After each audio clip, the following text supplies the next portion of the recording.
그래서 이제 밤이 되면은 고요하단 말이에요. 지금도 기억하고 있어요. 10월의 마지막 밤을 자유 헌정 질서를 지키기 위해 비상계엄을 선포합니다. 국회로 와 주십시오.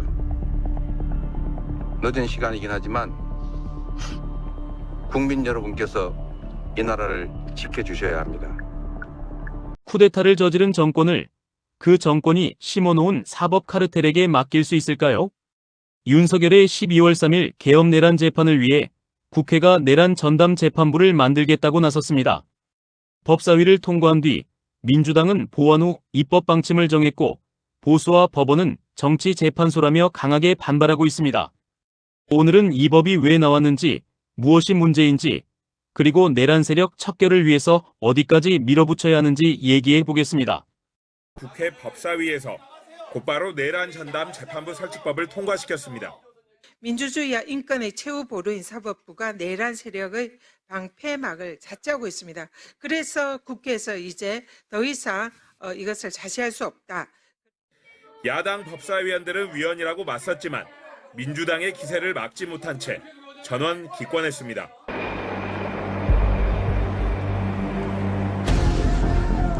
군용 헬기가 국회의사당 상공에 나타났습니다. 장갑차도 출동했습니다.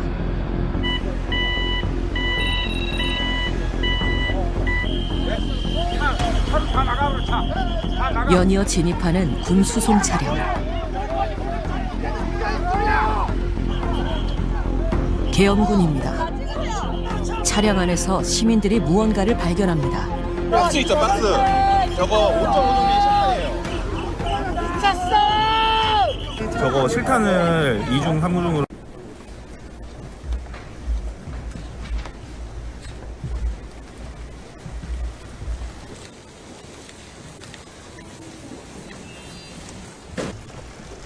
이 법의 골격은 단순합니다. 내란 반역 사건만큼은 일반 형사부가 아니라 헌정질서 전담 재판부에서 따로 다루자는 겁니다. 내란 전담 재판부. 이 말은 언제부터 어디서부터 시작되었을까요? 12.3 내란이 있었습니다. 그리고 정말 어렵게 국회에서 내란 수계에 대한 탄핵안이 가결되었습니다. 그리고 더더욱 어렵게 내란 수계에 대해 체포를 하였고 구속을 하였습니다. 그런데 갑자기 우리가 그토록 그 결정에 승복해야 한다고 배워왔던 그 법원에서 말도 안 되는 이유를 들어 내란 수계를 풀어줬습니다. 그 내란 수계는 서울구치소 정문을 개선장군처럼 걸어 나오면서 허공에다 대고는 연신 주먹질을 해댔습니다. 급기야 대법원은 대법원장을 위시하여 12명의 대법관들이 법대 위에 앉아 정치에 노골적으로 개입하는 판결을 하였습니다. 역사상 처음 있는 초스피드로 기록도 보내고 판결도 내리고 다시 기록도 내려보낸 사법 쿠데타였습니다.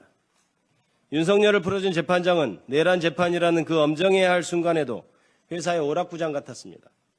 피고인 측과 재판부가 웃음이 오고 가는 화기애애한 재판, 피고인 측 지연 전략에 끌려다니는 침대 재판을 반복하며 1년이 지나도록 1심 선고도 못 내리고 있습니다. 국민들은 불안합니다. 그 재판장이 바로 내란 수계를 말도 안 되는 이유로 풀어준 그 판사이기 때문입니다. 구속영장을 심사하는 영장 전담 판사는 어떠했습니까? 국민 상식에 구속되는 것이 당연한 사건도 연신 구속영장을 기각하였습니다. 법무부 장관이라는 사람의 영장을 기각하면서는 위법성의 인식이 없었다고 하는 해괴한 논리마저 시전하였습니다. 더 이상 법원이 우리가 생각하던 객관적이고 공정한 곳이 아니었습니다. 우리 국민들은 모든 것이 대법원장에 집중된 권한이 문제이고 그 집중된 권한에 따라 행사하는 인사권, 그리고 그 인사권에 따라 배치된 판사들이 문제의 근원이라는 것을 잘 알게 되었습니다. 그래서 국민 여러분께서 요구한 것이 내란 전담 재판부였습니다. 대법원장의 영향력을 벗어난 자유로운 재판부, 정치적 편향에서 자유로운 재판부를 원했습니다. 그래서 시작된 논의가 내란 전담 재판부입니다. 내란 전담 재판부는 바로 이렇게 우리에게 온 것입니다. 법원 행정처장은 말합니다. 어떤 판사든 재판을 함에 있어서 편향이 없이 객관적이고 중립적으로 재판을 한다. 그렇다면 내란 전담 재판부를 받아들이지 못할 이유가 어디에 있습니까? 그렇게 내란 전담 재판부에 임명된 판사가 민주당이 유리하게 흑을 백으로, 백을 흑으로 바꾸는 이상한 판결을 할 리는 없는 것 아닙니까? 그렇다면 지금 재판을 하고 있는 일부 정치적 편향을 의심받는 재판부보다 이러한 내란 전담 재판부에서 판결을 하는 것이 오히려 사법부의 신뢰를 높이는 방안이 아닐까요? 민주당은 내란 전담 재판부에 대해 유연 여부를 면밀히 살피고 혹여 내란 수계가 빠져나갈 틈은 없는지에 대해서도 신중히 검토하였습니다. 그런 검토하에 몇 가지 지점에서 논란거리를 없애고 통과시킨 것이 현재의 내란 전담 재판부 관련 법안입니다. 이에 대해 사법부는 전국 법원장 회의, 전국 법관 대표회의를 열어서 각각의 입장을 발표하고 있고 대법원은 오늘부터 사흘간 국민을 위한 사법제도 개편이라는 이름으로 공청회를 진행한다고 합니다. 이러한 일련의 내부 회의와 전직 대법관 등을 불러서 한다는 이러한 공청회는 결국 사법부를 향한 국민의 개혁 열망에 저항하는 것입니다. 사법부는 지금까지 개혁에 대한 이야기가 나올 때마다 이런 방식으로 번번이 이른바 무력 시위를 하며 개혁을 비켜갔습니다. 그러나 이번에는 어림없습니다. 그리고 법관들은 회의를 한 다음에는 사법권 독립만을 공허한 메아리처럼 외칠 것이 아니라 조희대 사법부가 왜 국민들로부터 강한 불신을 받는지 진지하게 고민하고 국민이 납득할 수 있는 결과도 내놓아야 하지 않을까요? 그것이 법관마저 체포하라는 내란 수계 윤석열의 맨몸으로 맞서 사법권을 지킨 국민에 대한 최소한의 예의이자 도리가 아닐까요? 더불어민주당은 국정을 책임지는 집권 여당으로서 흔들림 없이 개혁을 이뤄나가되 각계에서 우려하는 목소리에 대해서도 귀를 기울일 것입니다. 다시 한번 숙고하고 검토하는 과정을 거칠 것입니다. 지금도 내란 수계는 재판에서 계속 헛소리를 하고 있습니다. 국민의힘 당대표는 윤어게인을 외치고 있습니다. 그리고 대부분의 국민의힘 의원들은 비상계엄에 대해 사과조차 하지 않고 있습니다. 이렇듯 내란으로부터 1년이 넘게 지난 오늘까지도 내란은 여전히 계속되고 있습니다. 이러한 시기에 내란 청사는 단 한치의 오차도 있어서는 안 됩니다. 그러므로 내란 전담 재판부에 대해 제기된 모든 문제들에 대해서 다시 한번 엄정히 따져볼 것입니다. 무엇보다도 내란 세력에 준동할 틈을 주는 지점은 없는지 등에 대해 꼼꼼히 살펴볼 것입니다. 내란 수계가 풀려날 100만 분의 1의 확률이라도 지워버릴 수 있도록 주도 면밀하게 검토할 것입니다. 그리하여 결국은 내란 수계 윤석열과 그 내란 일당들이 현실의 법정에서 완전하게 단죄되는 그 지점을 향해 중단 없이 달려나갈 것입니다. 내란 전담 재판부가 필요한 이유를 조희대 사법부가 스스로 증명하고 있습니다. 내란 잔재를 확실히 청산하겠다고 다짐한 민주당은 몇 시간 뒤 열린 국회 법사위에서 곧바로 내란 전담 재판부 설치법을 통과시켰습니다. 민주주의와 인권의 최후 보루인 사법부가 내란 세력의 방패막을 잡자고 있습니다. 그래서 국회에서 이제 더 이상 이것을 자시할 수 없다. 법사위에서 민주당 단독 처리에 가까운 구조로 통과했으나 곧바로 법원장 판사회의 법조단체에서 사법 독립 침해, 정치재판소 프레임으로 반발에 나섰으며 보수야당은 윤석열 겨냥 맞춤형 특별법, 정권 마음에 안 드는 사람 잡아넣는 재판부라고 주장했습니다. 법사위를 통과한 순간 이 법은 쿠데타 단죄법과 정치재판소법 두 가지 이름을 동시에 달게 됐습니다. 야당 법사위원들은 위헌이라고 맞섰지만 민주당의 기세를 막지 못한 채 전원 기권했습니다.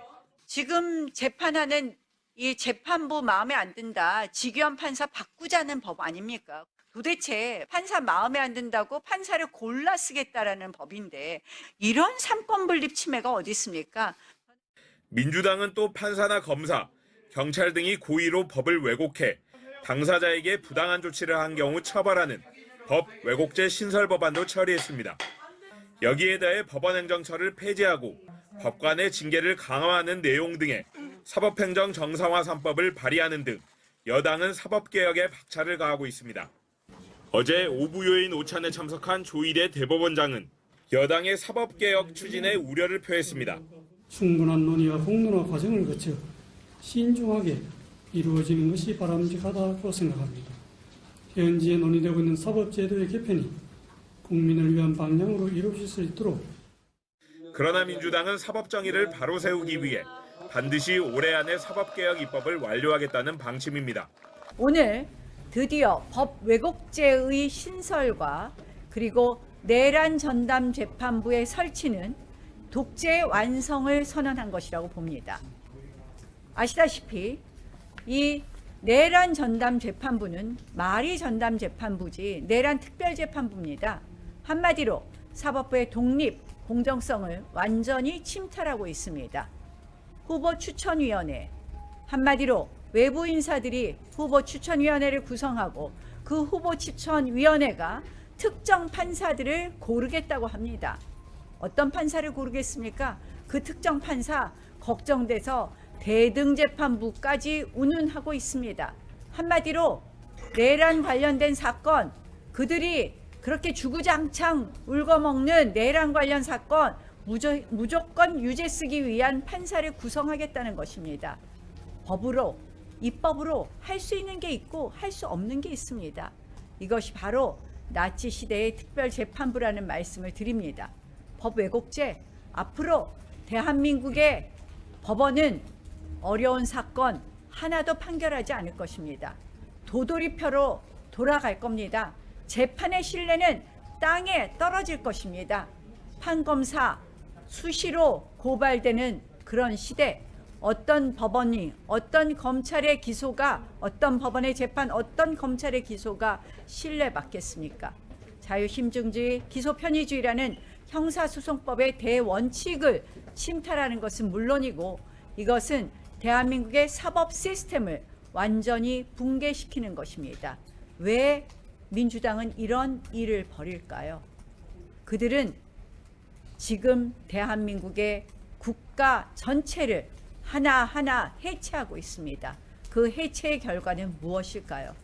결국 오늘은 바로 내가 아닌 다른 사람의 자유가 침해되는 것 같지만 나치 시대의 말이 떠오릅니다. 처음에는 공산주의를 처벌한다고 했다. 그 다음에는 유대인을 처벌한다고 했다. 그러나 나는 아니었기 때문에 모른 척했다. 마지막 내 집에 노크했을 때 나를 지켜줄 사람은 아무도 없었다. 저는 오늘의 이 법안이 대한민국 이재명 정권의 독재의 완성으로 가는 길이라고 봅니다. 국회 법사위가 밤사이 여당 주도로 내란 전담 재판부 설치 법안과 법 왜곡죄 신설 법안을 통과시켰습니다. 민주당은 대법원장의 인사권을 사실상 박탈하는 법안도 밀어붙이면서 사법부를 압박하고 있는데 조희대 대법원장은 이재명 대통령과 점심을 먹는 자리에서 법원의 우려를 전달했습니다. 하정현 기자입니다. 민주당 내부 TF가 어제 제왕적 대법원장의 권한을 분산하겠다면서 이른바 사법행정개혁 3법을 발의했습니다. 조희대 사법부의 민낯을 우리는 똑똑히 지켜보았습니다. 더 이상 이러한 사법부에 대해서 지켜볼 수만은 없습니다.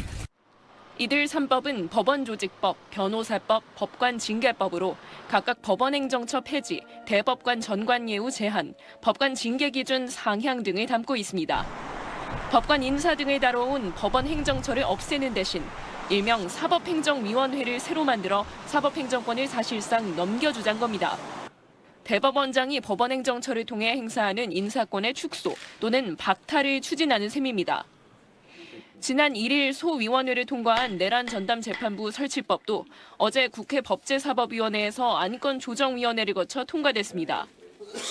민주당은 연내 처리를 추진 중인데 법원행정처장은 반대 의견을 피력했습니다.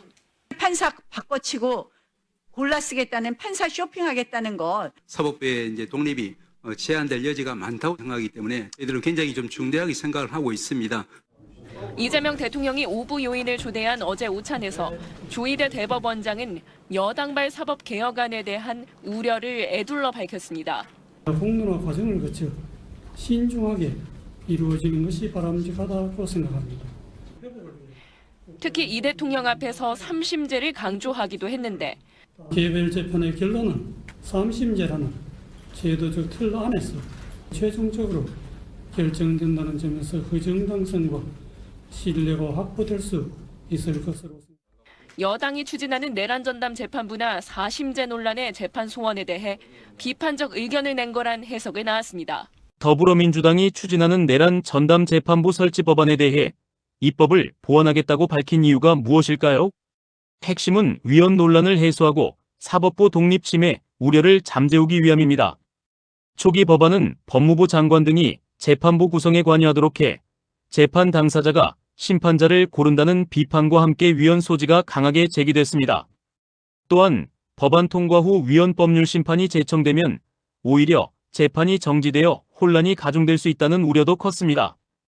결국 입법 보완은 법안의 취지, 즉 내란 및 외환 범죄를 엄정하고 신속하게 심판한다는 목표는 유지하되 추천위원회 구성을 수정하고 재판 지연 가능성을 최소화하여 법안의 실효성과 정당성을 확보하겠다는 의미입니다. 더불어민주당 주도로 법사위를 통과한 내란 전담 재판부 설치법에 대한 위헌 소지 논란이 제기되고 있는데요. 민주당은 강행 처리 의지를 보이면서도 오늘 오전 열린 의원총회에서는 위헌 소지를 최소화하는 방안에 대한 논의를 이어가고 있습니다. 김현지 기자입니다. 더불어민주당은 위헌 소지를 최소화하겠다면서도 내란 전담 재판부 설치법에 대한 처리 의지를 강조했습니다. 국민적 공감대를 더 넓히고 위헌 소지를 최소화하기 위해 필요한 부분은 보완하고 수정할 부분은 과감히 수정해 나갈 것입니다.